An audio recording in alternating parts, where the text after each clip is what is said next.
everyone, it's Margaret Manning here with 60 and Me. This is the place where women over 60 come to be inspired. Now, my guest today is Pam Krueger. Pam is a financial and investing expert. She's an author and a TV personality.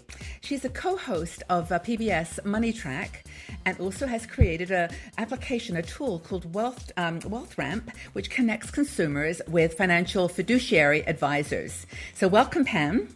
Thanks, Margaret. Great to be here. You know, I've got so many questions for you, and our community, as you know, lots of women over 50, many already in retirement, others planning it, and some who've made investments in their lives, and some for no fault of their own are now struggling with pensions and Social Security. So let's talk a little bit about earning an income, just income after retirement. Yeah, and let's talk a little bit about investing that savings to make that income, to generate that income. Absolutely. So whether you're working or whether you're thinking about dialing back from work, or you're just passionate about your work, probably like me, I'll probably work till I swear I probably will on 80. I mean, I really like what I'm doing. I don't want to stop, but I will want to slow down at some point. But the point is, whether you're working or whether you have enough savings to carry you, the interest rates that, for the past several years have been punishing retirees. I mean, you've got the people who benefit from it, the younger people buying houses, and we benefit in so many ways from low interest rates. And then we're hurt when it comes time. Oh, we've saved all this money. Can you imagine, you think that you've saved, let's say, someone who's saved $1 million in savings and investments, all their 401ks, all that combined. And you think that's a lot of money, but invested safely at today's interest rates, you're talking about getting a return or an income stream from that investment, from those investments of like $35,000 a year, $40,000 a year. Right. If you're really not taking any risk, and then you consider, well, at some point I have to start tapping my nest egg and siphoning out money from that. So that's why it's so important to know what you're earning on your investments. Yeah. So I like to say that when it comes to women versus men, especially just between you and I and our community of 500,000. when you're a couple, right? Yeah. And you're talking to, let's say you go and you sit down with a financial advisor and the wife is here and the husband's here. And if it's like the typical male relationship, these guys are off talking about the performance of the stock market and how well the stock market's done and how well I've done as an investment manager, blah, blah, blah. And I'm sitting over here as the wife going, la, la, la, la, la. You know what? At the end of the day, it's not that I understand what you're saying. I don't care. I care about one thing. I want to make the money last the rest of my life. So I like to say women are worriers and men are warriors. Get the two together in retirement. You're talking about investing, and you've got, you really do have the same goals. You want your money to last the rest of your life. So here's what I suggest doing to stay sane throughout this investing process and get the returns that you're looking for. Yeah. Organize first, and then invest. Organize first, and then invest. So organize means that you can picture. It's really basic and simple. You can take a bucket strategy where you have a bucket of cash that you're going to need now. You're going to need it in 2 years, pretty much now. You're going to need it very soon. Yeah. The money in that bucket cannot be invested, quote unquote. The reason I'm putting quotes around it is because investing, by its definition, means you're willing to keep it and stay with it away from you for a period of time. That's why it's an investment. Right. This bucket number one is savings. That means bank accounts, CDs, and dismally low returns, somewhere in the 1% range. It's terrible. It's difficult. And then you take the second bucket, if you're fortunate enough to have the second bucket, and you could even have 3 buckets, but let's just, for the sake of simplicity, say it's 2 buckets. The second bucket are your investments. Because how much longer are you going to live?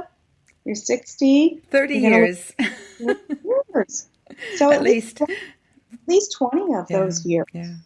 You want to have some money that's going to work for you at a higher rate than you're going to get in bucket number one. And that means you have to take a little bit more risk to get the higher rate, but you can psychologically accept that risk because you have your bucket one. And when bucket two, you get further along in time, more money from bucket two gets poured into bucket one. Yeah. But if you kept all of your savings in these low rates, you'd be taking a risk of not having enough money and not letting your money last. So you kind of have to invest. It's not that you want to invest and you get up in the morning and you say, I can't wait to look at the investments I could be making today. But it's the second bucket. Yeah. And that's where you want to consider things like bonds that probably don't have a maturity date beyond 2 or 3 years, certificates of deposit at the bank, where you can go out a little bit longer to get the higher yield, but not with all of it, just with some of it, stagger it. It's called building a ladder of CDs. And number three, the third thing you can do is you look at dividend-paying stocks. You still, believe it or not, Margaret, we still need to have money invested in the stock market when we're 70. Yeah. If we have bucket number one filled, bucket number two has to be invested. So once you kind of organize it that way, it's a lot easier to tackle. I think that's really, really good advice. And I was going to ask you, I mean, I know that you don't want to go into the detail of the specific things you could invest, but there must be things that you could put into the bank, for example, like you said, a CD, where you could take it out if you needed it for a health emergency. Like it may say that you get X percent of interest if you put it in for 2 years, but you can take it out in a month if you desperately needed it. Is there such a thing as that? No, most certificates at the bank don't work that way. They punish if you take it out early. So therefore, don't go into it making the commitment longer. So let's look at bucket number one, because that's like bucket number one money, right? It's part of bucket number one. It's okay. Keep going. Bucket number one is up to 2 years. Consider it money. I know I need to spend over 18 months. I got grandkids. I want to help them pay for their tuitions. I've got expenses for living along with Social Security. But this is my money, my savings. I've got to keep it really, really liquid, so that it can pour it out and use it when I need it. Yeah. So in that bucket, you want to be careful not to go out beyond 2 years in a CD. Okay. And even if you are going to go out 2 years, don't do it with all of your money in bucket one. Yeah. Take a piece of it and put it for, invest it for 6 months, or it's actually not an investment. Put it in the savings CD for 6 months. I get a little bit more interest. Take another little chunk and go out a year. Take another little chunk and go out 2 years. Because by the time that first one has come due, you've already got money there. So you're setting yourself up for success, and without getting dinged in those penalties. Yeah. And you don't want to get dinged, because that just takes away. Fun. You know, the thing that I'm hearing little voices in my ear from the women in our community as we're talking, and I know this is another whole conversation, another topic to have, but I know there's a lot of women whose bucket number one is very small. It's a very small bucket, and they have given up a little bit. And I think this is where you at the very beginning of this conversation, you said, if you're still working. Well, a lot of women have got a little bucket number one and they're not working. So I think here, maybe this is another topic, but I mean, would you encourage people to stay in a job you didn't like, or just to keep going because you've got to have that bucket now that you're living longer to be full up and being replenished?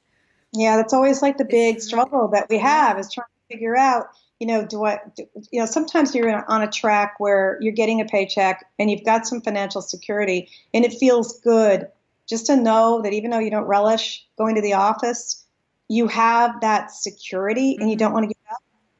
And I feel like you want to have a critical mass amount of savings so that you have at least try to continue to work until you have a year's worth of after-tax savings sitting in that bucket. And you're really not going to take that money and invest it. It's money that you're going to need. And then you want to supplement that and look at what your Social Security or your pension expectations are going to be, all your guaranteed sources of income, and take a look at that and say, okay, if I know that I'm going to have to work financially, and I can, and I'm able, and I need to continue to earn a paycheck for the next 10 years, maybe that's the point where you can decide, and this is the pivotal moment, and that's the jump off point that allows you to make the decision. Okay, is it time for me to pursue another job Or is it time for me to just say, I have to keep doing what I'm doing until I hit that year's worth of income in that bucket? Yeah. What I like about your advice, though, is it's so practical and straightforward, and it's really makes perfect sense. I mean, the thing is, if you're going to give up a job because you're emotionally tired, or you just don't want to do it anymore, or you get laid off and you don't want to look for another job, then at least be aware of the consequences of that decision. That having nothing in the bucket is not going to be. You're going to have to cut back. You're going to have to reduce your expenditures and so on. Yep, we all have, we all collectively, we all either have really relatives, very, very close to your friends who are women, who are living in on a bucket that's too small, and yet Social Security is not going to be enough to cover that mortgage payment.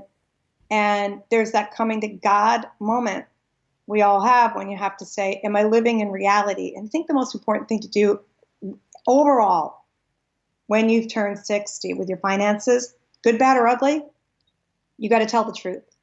Yeah. And don't be ashamed, and don't be, because everybody's in the same boat. Yeah. Just take a look at where you really are, because you don't want to live in denial and continue to do that until you're 70 and 75. And then, it becomes more painful, and your health issues and so forth could come into play. You do better psychologically, you do much better financially, knowing where you stand, because then you have time now to adjust. Yeah. If you need to move to a 1-bedroom condo instead of the 3-bedroom house you've been living in, and you're emotionally attached to the house, you want to let go, so that you're looking at bucket number 1. You can't have bucket 2, which is the savings to invest for income, and putting that away until your bucket number 1 is filled. Yeah.